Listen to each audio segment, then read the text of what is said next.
Inflation, and Adrian, to bring you in there, isn't all bad, is it? Surely markets need some inflation for asset prices to rise over time.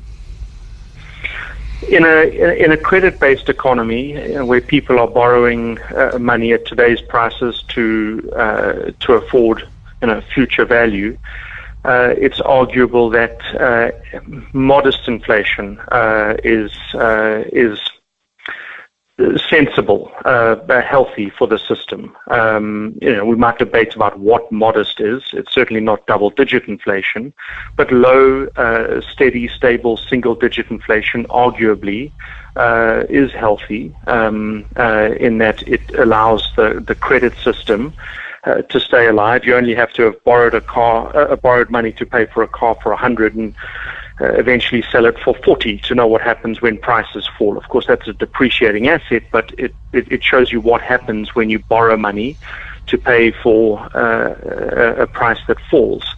And Japan has really sort of led the way in terms of showing us what happens when you have deflation, in other words, falling prices in a system, because each year you have to sit down with your workforce and negotiate not what the wage increase will be, but rather what the wage decrease will be.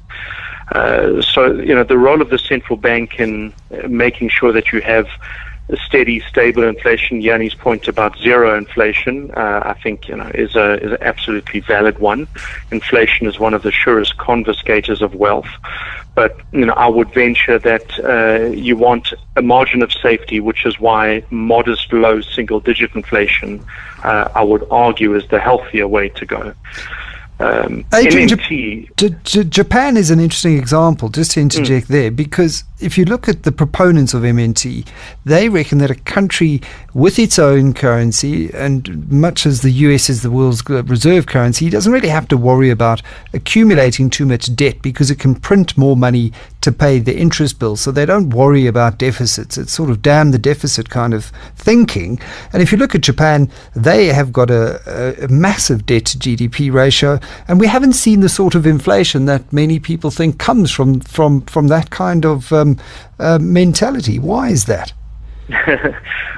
Well, it's a fascinating argument, and the suggestion is that if you have a strong, stable, a hard currency, in other words, a currency that can be printed and paid elsewhere or used elsewhere as a means of payment, then you actually have given yourself the latitude to print your way out of debt, or to monetize your deficit. So you don't have to borrow money.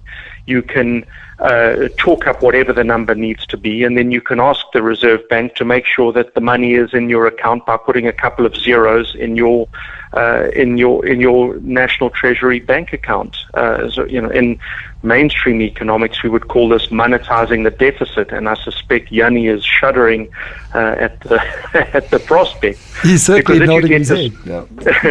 If you get this wrong, you land up with Zimbabwe-styled inflation or Venezuelan-styled inflation. So I think we need to be mindful of a couple of aspects of MMT. The first is they're arguing that your currency needs to be strong, stable, internationally accepted means of payment. The second is I don't think it's just about make the deficit however big you like and print your way out of it. You need to be still careful, sensible about what it is that you're going to finance in terms of deficit spending.